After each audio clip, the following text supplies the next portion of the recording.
दोपहर के 2 बज रहे थे। घर का दरवाजा खुला हुआ था। सौम्या हॉल में बैठकर खाना खा रही थी। अभी पहला निवाला मुंह में लिया ही था कि घर के बाकी सदस्य चेहरे पर उदासी लिए घर में घुसे। सौम्या ने अपना खाना जारी ही रखा। सौम्या को इस तरह खाना खाते देख सासू माँ ने ताना कसा, यहाँ तो हम सब का खाना छूट गया है और इसे देखो आराम से बैठकर खाना खा रही है। यही होते हैं बहुओं के लक्षण। सौम्या ने उनकी बात को अनसुना किया और अपने खाने पर ही फोकस रखा। सासू माँ ने हाथ नचाते हुए कहा, यहाँ कर्जा उतारने के चक्कर में मेरे और छोटी बहू के सारे गहने बिक गए। हमारी जान मुंह को आ रही है और इसे देखो कोई फर्क ही नहीं पड़ा। खाने में देखो हलवा पूड़ी खा रही है। पहली बात यह कि इस घर में होता क्या है मुझे नहीं पता। दूसरी बात मेरी इच्छा मुझे क्या खाना है, और रही बात आपके गहने बिकने की तो मैं क्या कर सकती हूँ। ये तो आप लोगों के कर्म थे जो लौट कर आए हैं। सौम्या की इतना कहते ही सासू माँ कुछ कहना तो चाहती थी, लेकिन अविनाश ने इशारा कर चुप करा दिया। सौम्या खाना खाकर अपने बर्तन रसोई में रखने गई। उसके बाद सीधे अपने कमरे में और वहां जाकर पलंग पर लेट गई। पलंग पर लेटे ही पिछली बातें उसके दिमाग में घूमने लगी। उस दिन सुबह से सौम्या इधर से उधर दौड़े जा रही थी। अविनाश भी अभी तक घर पर नहीं पहुंचे थे। सौम्या बिल्कुल परेशान हो चुकी थी, लेकिन घर में किसी को भी इस बात से कोई लेना देना नहीं था। आखिर देवर ने सासू माँ की तरफ इशारा किया तो सासू माँ ने बेरुखी से कहा, हमने तो पहले ही कहा था फालतू के कर्ज लेने की जरूरत नहीं है, पर सुनता कौन है। रख दिए अपने गहने गिरवी, अब परेशान हो रहे हैं। बड़ों की बात नहीं सुनने से ऐसा ही होगा। एक बार तो सौम्या के मन में आया कि जवाब दे दूं कि अगर आप साथ देती तो शायद यह नौबत नहीं आती, पर फिर चुप रह गई। एक तो वैसे भी दिमाग खराब हो रहा था और अविनाश घर पर नहीं आए थे। ऊपर से घर में बैठे लोग साथ देने की जगह बस छींटाकसी कर रहे थे। खैर सौम्या ने ध्यान ही नहीं दिया। अभी भी उसके नजरें दरवाजे की तरफ ही लगी हुई थी। उसे इसी तरह छोड़ सब ने शांतिपूर्वक अपना खाना खत्म किया और अपने कमरे में जाकर आराम करने लगे। थोड़ी देर बाद अविनाश घर में आता हुआ दिखाई दिया, तब जाकर सौम्या की जान में जान आई।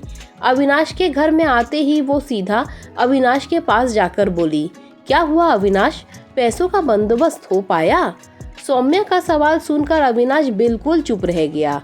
उसकी चुप्पी देखकर सौम्या को एहसास हो गया कि पैसों का बंदोबस्त नहीं हो पाया, पर अविनाश की सुबह से भूखा प्यासा है यह सोचकर सौम्या ने उससे कहा, कोई बात नहीं, पहले खाना खा लो, फिर सोचते हैं कि क्या करना है।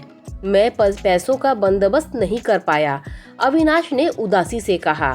एक बार को तो सौम्या की आंखों में भी आंसू आ गए, पर फिर हिम्मत करके बोली, हम दोनों मिलकर इस समस्या का कोई भी ना कोई निदान कर लेंगे, तुम फिक्र मत करो, पहले खाना खा लो। कहकर सौम्या रसोई में जाकर अविनाश के लिए खाना लगाने लगी।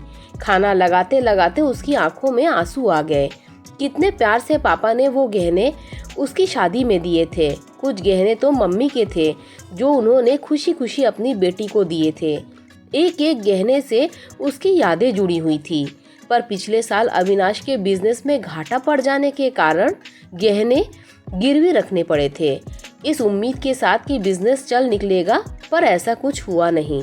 उल्टा वो पैसे भी डूब गए, क्योंकि उसी बीच ननद प्रतिमा की शादी पक्की हो गई और जो पैसे बिजनेस में लगने थे वो उसकी शादी में खर्च हो गए।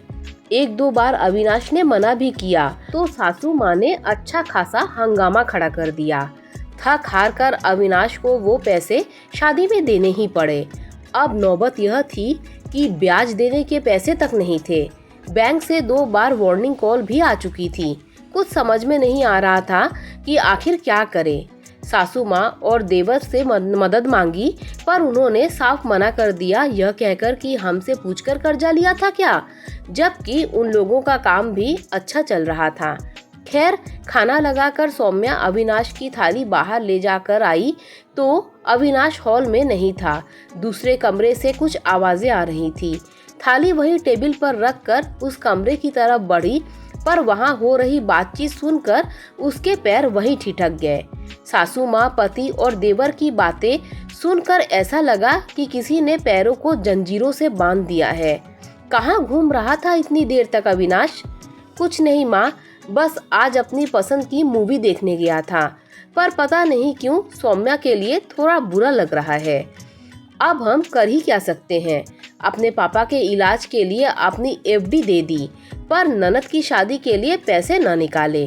क्या हुआ? उसके पापा तो मर गए और पैसे भी डूब गए। हाँ, अगर भाई के बिजनेस के घाटे का बहाना न किया होता तो भाभी गहने भी न देती। हाँ, एक पत्नी अपने पति के लिए कुछ भी करने को तैयार रहती है। उसे तो लग रहा है कि गहने गिरवी रखे हैं, पर उस बेचारी को क्या पता कि उसके गहने तो कब के बिक चुके हैं। अगर एफडी ननद की शादी के लिए दे देती तो गहने तो कम से कम रह जाते। सौम्या ने अचानक कमरे का दरवाजा खोल दिया। एक पल के लिए तो सबकी बोलती बंद हो गई। थोड़ी देर पहले जिन आंखों में नीर भरा हुआ था, अब उनसे अंगारे बरस रहे थे। कमरे में पहुंचकर सबसे पहले अविनाश के गाल पर थप्पड़ रसीद दिया। तुम पति हो मेरे? बोलते ही शर्म आ रही है। मेरे अपनेपन और प्यार का यह सिला दिया तुमने। मेरी भावनाओं का इस तरह अपमान किया तुमने। बस कर बहू, तेरी हिम्मत कैसे हुई अविनाश पर हाथ उठाने की? अभी घर से धक्के मार कर निकाल दूंगी तुझे। बाप तो रहा नहीं, भाई भाभी भी देखते हैं कितनी जगह दे देंगे तुझे तेरे मायके में।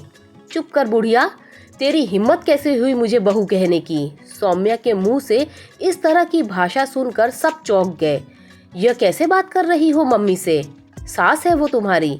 भाड़ में गया मान सम्मान। और तुम्हें क्या लगता है मैं मायके जाकर बैठूंगी? कभी सोच भी मत लेना। इसी घर में रहूंगी और तुम्हारा सुख चैन बर्बाद करूंगी। हाँ, देखती हूँ कैसे रहती है घर में। अब तो तेरा दाना पानी उठ गया इस घर से। सोचना भी मत, क्योंकि जो तुम लोगों ने काम किया है ना, उसे फ्रॉड कहा जाता है। और अगर मैं कानूनी एक्शन लिया ना, तो मैं उसको साबित भी करके दिखा दूंगी। क्योंकि आपने किसी बैंक से लोन नहीं लिया है, तो आपके पास ऐसा कोई पेपर्स भी नहीं है। पढ़ी लिखी हूँ, कानूनी दांव पेच पर मुझे खेलने आते हैं। इसके अलावा पूरे समाज में थूथू होगी वो अलग, मुझे फर्क नहीं पड़ेगा, क्योंकि बेशरम लोगों के घर में रहना है तो बेशरम बनना ही पड़ेगा। वहां से सौम्या सीधे पुलिस थाने गई और सबसे पहले उसने पुलिस थाने में लिखवाया कि अगर मुझे कुछ भी होता है तो उसके लिए जिम्मेदार मेरे ससुराल वाले होंगे। आज भी सौम्या उसी घर में रहती है, उन लोगों की नाक के नीचे। पूरा परिवार एकजुट है, पर वो अकेली। पर अब तो हर चीज वो करती है जो उसे पसंद होता है। दोस्तों, किरदारों के नाम बदले गए हैं, पर यह एक सच्ची घटना पर आधारित है।